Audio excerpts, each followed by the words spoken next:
গোল জামা কাটিংয়ের জন্য আমাদেরকে প্রথমে 3 গজ অথবা 3.5 গজের মতো কাপড় নিতে হবে। আপনার ঝুল অনুযায়ী আপনাকে কাপড়টা নিতে হবে এবং কাপড়টা মেপে আমরা বডির মাপটা বের করে নেব। গোল জামা কাটিংয়ের জন্য আপনাকে প্রয়োজনীয় কাপড় নিতে হবে এবং 3টি স্টেপে আমরা আজকে গোল জামা কাটিং সম্পূর্ণ শিখব। ধাপে ধাপে আলোচনা করব এবং মাপ ঠিকঠাকভাবে বের করে ফেলব। গোল জামার বডির মাপ বের করার জন্য আপনাকে কাপড়টি 2 ভাঁজ দিয়ে নিতে হবে এবং ফিতার সাহায্যে আমরা মাপটি বের করে ফেলব। ভাঁজ দেওয়ার পর আমরা 15 ইঞ্চি মেপে নেব।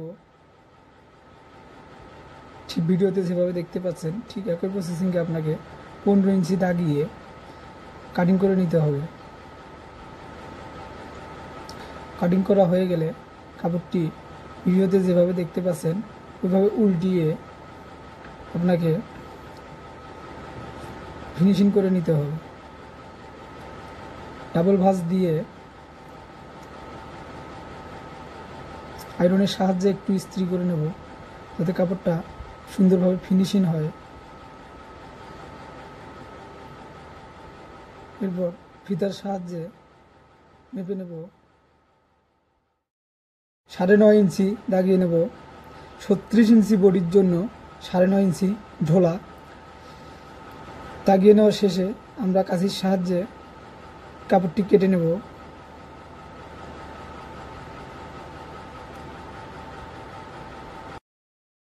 কেটে নেওয়ার পর আমরা কাপড়টি 4 ভাঁজে ভাঁজ করব রাউন্ড পার্ট।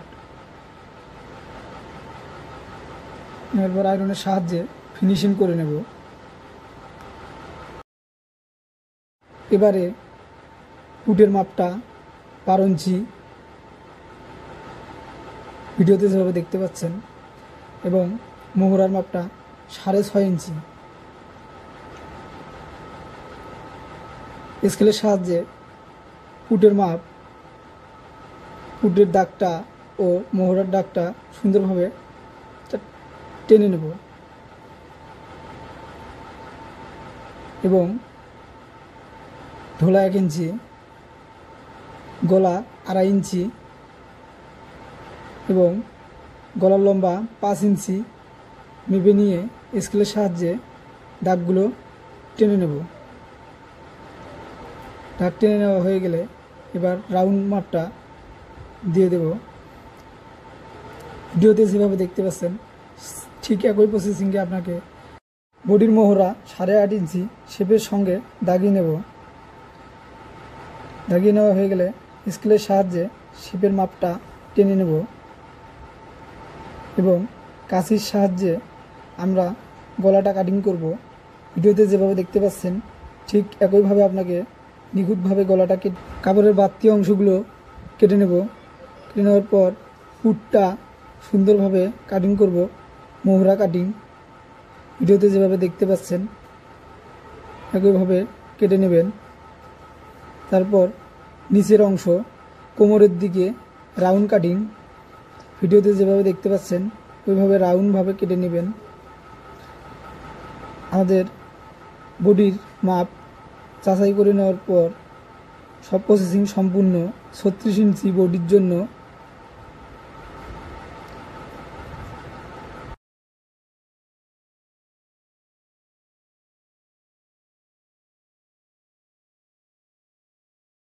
এবারে আপনাকে রুমাল শার্ট বের করে নেওয়ার জন্য গোল জামার 6 শার্ট কাটিং করার জন্য আপনাকে কাপড়ের প্রয়োজনীয় অংশটুকু নিতে হবে। ভিডিওতে যেভাবে দেখতে পাচ্ছেন একইভাবে আপনাকে কাপড়টি নিয়ে কাপড়ের বাড়তি অংশগুলো কেটে ফিনিশিং করে নেব এবং নিয়ে ডাবল ভাঁজ দিয়ে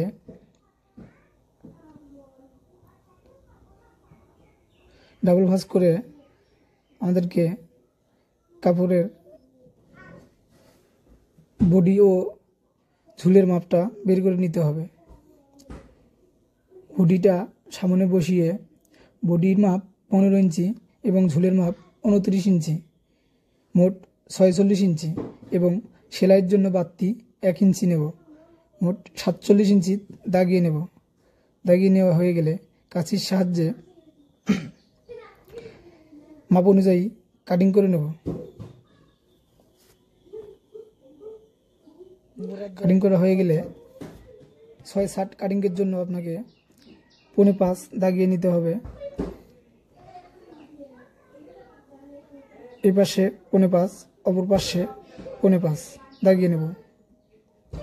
এতে করে আমরা 6টি শার্ট সুন্দরভাবে বের করে নিতে পারব। মোড়ার জয়েন্টের দাগটা দেওয়া হয়ে গেলে 2টি দাগের কোনাকুনি ধরে কোনাটা বের করে নিয়ে আসতে হবে এবং আয়রনের সাহায্যে আমরা সুন্দরভাবে এটাকে ফিনিশিং করে নেব।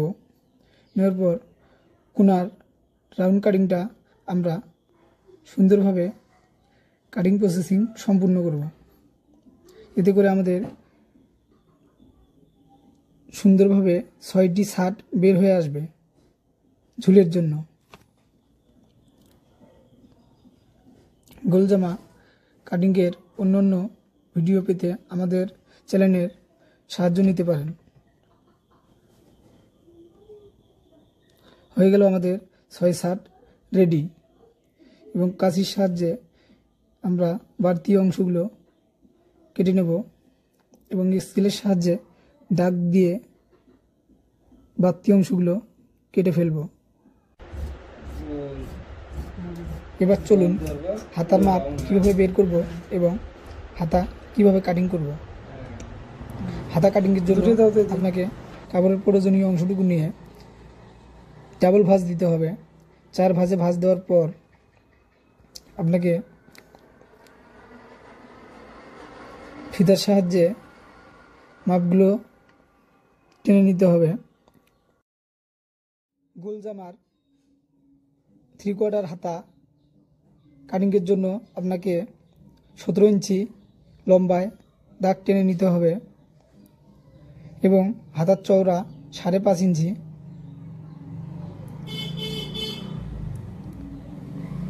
স্কেলের সাহায্যে দাগগুলো দেওয়ার পর বাড়তি 1 ইঞ্চি নেব সেলাইয়ের জন্য এবং হাতের মোগরা অপর পাশে 3.5 ইঞ্চি দাগিয়ে নেব এবং 1/2 ইঞ্চি মতো বাড়তি নিয়ে স্কেলের সাহায্যে দাগটা টেনে নেব 1/2 ইঞ্চি মতো বাড়তি সেলাইয়ের জন্য। ঠিকঠাকভাবে মাপগুলো যাচাই করে চকের সাহায্যে শেপের রাউন্ড মাপটা দাগিয়ে নেব এবং বড় স্কেলের সাহায্যে শেপের দাগটা লম্বা দাগটা টেনে নেব। দাগানো সম্পূর্ণ হলে আমাদেরকে কাঁচির সাহায্যে হাতাটা কাটিং করতে হবে। গোলজামার সবগুলো প্রসেসিং সম্পূর্ণ। আমাদের ছোট্ট চ্যানেলের ভিডিওগুলি আপনার ভালো লেগে থাকলে চ্যানেলটি সাবস্ক্রাইব করে লাইক দিয়ে সাথে থাকুন। ধন্যবাদ।